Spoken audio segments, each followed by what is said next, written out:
আপকি আদালতে free style মিউজিকের star বাদশার উপর অভিযোগ হলো যে উনি হলেন একজন বড় বিশ্বাসঘাতক। बादशाह আপনি লিখেছেন, एक था अपना भाई, आज उसकी याद आई, वो भी कैसा टाइम था जो हो गई लड़ाई। সেটা কোন ভাই, কার কথা মনে পড়েছিল? এটা আমি হানির জন্য লিখেছিলাম।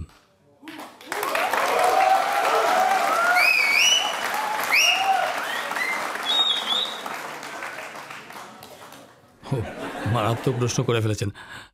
হ্যাঁ হ্যাঁ, ওর জন্যই লিখেছিলাম। আপনি তো ওনার জন্য এটাও লিখেছিলেন, ইনসে गेम क्रैक नहीं हो रहा, कुछ लोगों का कमबैक नहीं हो रहा। এটা দুনিয়ার লোকজন জানে স্যার, এ তো সবাই জানে স্যার যে কার জন্য। হ্যাঁ, তবে যার সাথে এত বন্ধুত্ব, এত ভালো রিলেশন ছিল, তার জন্য এই ধরনের কথা বলাটা। কি স্যার, এইটুকু তো অধিকার আছে, একটু তো খুনসুটি চলতেই পারে। ও আমার ভাই, আমি যা খুশি বলতে পারি, কিন্তু আর কেউ কিছু বলতে পারবে না।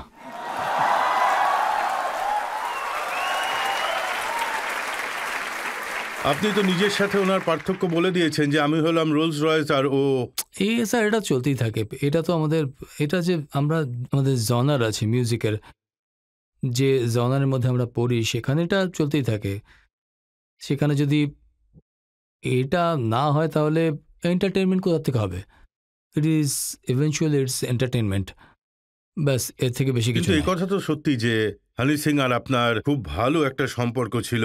হানি সিং আপনাকে গান লেখা শিখিয়েছেন, র‍্যাপ করতে শিখিয়েছেন। এটা সত্যি না না? স্যার, এটা সত্যি না। এটা একটু বেশি হয়ে গেল। এটা একটু বেশি হয়ে গেল। স্যার, আমি তো সবাইকে ভাই বলি না, আমরা একসাথেই ছিলাম। আর ও ছিল আমার চোখের মণি, আর আমি ওর জন্য লিখতাম। ও আমাকে লেখা শেখায়নি, আমি লিখতে জানতাম, সেই জন্য আমাদের দেখা হয়েছিল। আমি ওর জন্য লিখতাম, আর ও মিউজিক বানাতো।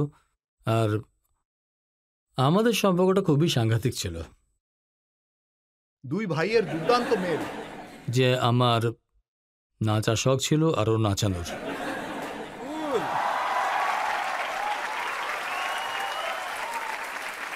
তো ব্রেকআপ হলো কি করে? কি নিয়ে ঝগড়া হয়েছিল? ব্রেকআপ আবার কি করে হলো? ও আমাকে অ্যাটেনশন দিচ্ছিল না।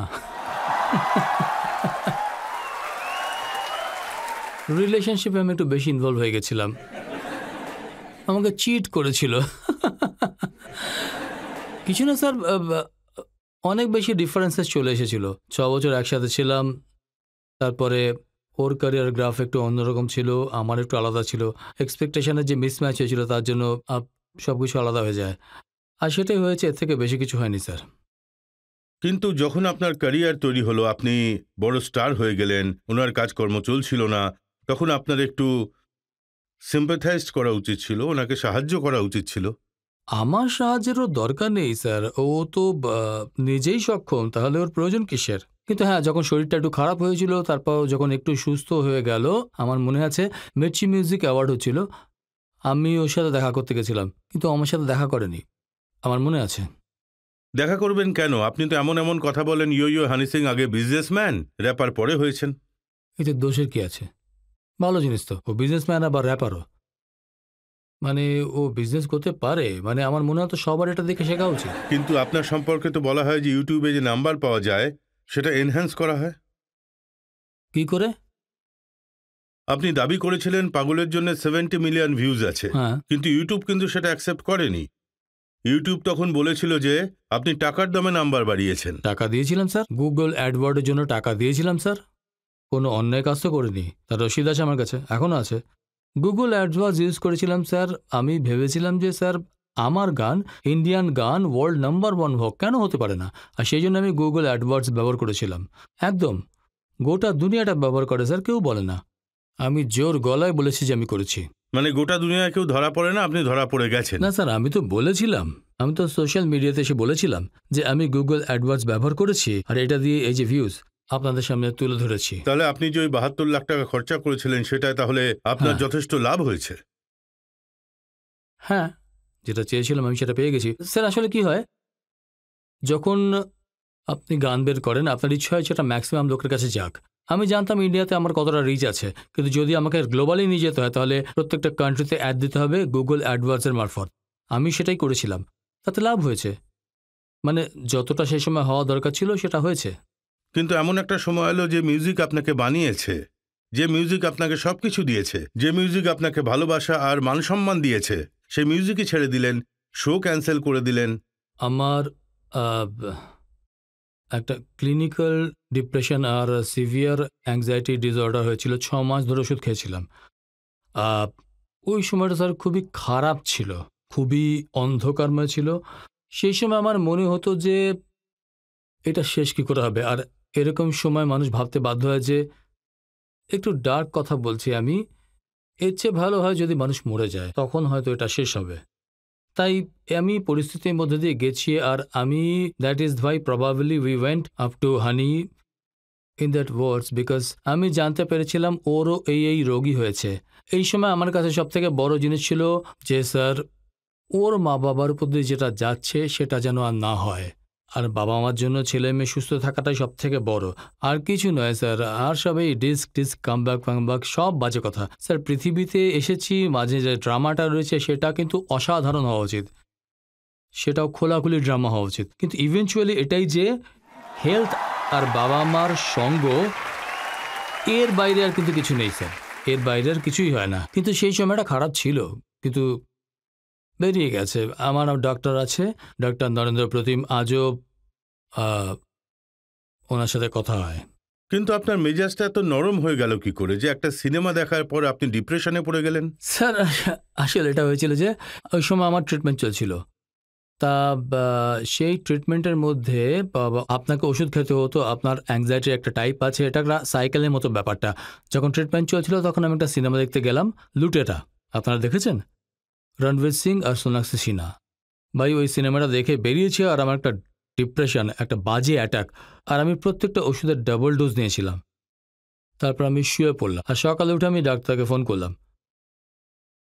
আমি বললাম, ডাক্তারবাবু একটা সমস্যা হয়ে গেছে। কী হয়েছে? আমি বললাম যে রাতে আমি লুটেরা সিনেমাটা দেখেছি, আর প্রচুর পরিমাণে অ্যাংজাইটি হয়ে গেছিলো, ভীষণ ডিপ্রেশন হয়ে গেছিলো। আমি সব ওষুধের ডাবল ডোজ নিয়ে ফেলেছিলাম। ওষুধের একটা ডোজ থাকে, আপনি তার বেশি কখনোই খেতে পারবেন না। তখন বললেন, আচ্ছা তো একটা কাজ করো। আমি বললাম, হ্যাঁ। বললেন, রাঞ্জানা একদম দেখবেন না। তাই নাহলে ট্রিপল ডোজ নিতে হতো। জানি না কি হতো। তাই স্যার ছোট ছোট ট্রিগার পয়েন্ট হয়, জানি না কোন জিনিস ট্রিগার করবে। আমি আপনাদের অ্যাংজাইটি সম্পর্কে বলছি। আমি সুযোগ পেয়েছি যখন, অ্যাংজাইটি কিন্তু সবারই হয়, কারো সাপ দেখে হয়, যে কোনো জিনিসে অ্যাংজাইটি হতে পারে। এই অ্যাংজাইটিটা যখন বেড়ে যায় তখন সেটাকে ডিসঅর্ডার বলে, অ্যাংজাইটি ডিসঅর্ডার বলে। এটাকে অ্যাংজাইটি ডিসঅর্ডার বলা হয় স্যার। আপনার যখন এত অভিজ্ঞতা আছে, তার থেকে বেরিয়ে এসে আবার আপনি নিজের ক্যারিয়ার বানালেন, তখন বর্তমান প্রজন্মকে এটাও বলে দিন এই ধরনের ডিপ্রেশন থেকে কি করে বের হতে হয়। প্লিজ এটাকে ইগনোর করবেন না, একদমই ইগনোর করবেন না। এমনিতে তো যদি বেশি খারাপ, যখন আমি ডাক্তারের কাছে গেছিলাম তখন আমার মনে হয়েছিল যে আমি ডাক্তারকে আমার সব কথা বলবো। আমি অপেক্ষায় বসেছিলাম, একটা ওয়ার্ড থাকে না, নিউরোসাইকিয়াট্রিক ওয়ার্ড। আপনি যখন ওখানে যাবেন আপনার মনে হবে যে আশেপাশে যত লোকজন আছে তাদের দেখে আপনি বোধহয় পাগল হয়ে গেছেন, তো ওখানে আরও বেশি ট্রিগার হয়ে যায়। তখন আমার মনে হলো ডাক্তারকে সব বলবো, ডাক্তার আপনার সব কথা শুনবে। তারপর ডাক্তারের কাছে গেলাম, ডাক্তারকে বলতে শুরু করলাম, উনি 1 মিনিটও শুনলেন না, উনি ওষুধ লিখে দিলেন। তারপর যখন আমি একটু সুস্থ হলাম 3 মাস পরে, আমি ডাক্তারকে জিজ্ঞেস করলাম যে আপনি আমাকে বলুন, যখন আমি আপনার কাছে আসলাম আপনি আমার কথা শোনেননি? একদমই কিছু শোনেননি। বললেন তোর অবস্থা এত খারাপ ছিল যে ওষুধ না দিলে তুই মরে যেতি। ওয়ার্স্ট কেসে মেডিকেশন হয়। কথাটা সেটা নয়, সব রোগেরই চিকিৎসা হয়, কিন্তু it's very important to stay happy. জীবনের আনন্দটা খুব প্রয়োজন। এইসব মানুষের মাঝখানে থাকো যারা তোমাকে আনন্দ দেবে, এমন কাজ করো যেটা তোমাকে আনন্দ দেবে, এর বাইরে আর কিছুই নেই। আমি বলছি প্লিজ, এটা আর কিছু নয়, শুধু আনন্দে থাকো ব্যাস। আর যদি কখনো ডিপ্রেশন হয়, হেজিটেট না করে ডাক্তারের কাছে যাওয়া উচিত। একদম। ডিপ্রেশনের জন্য হেল্প সিক করো, থেরাপি সিক করো, খুব সাহায্য করে, খুব সাহায্য করে। আপনি ইয়াংস্টারকে এই পরামর্শ দিয়ে খুব ভালো করলেন। Thank you.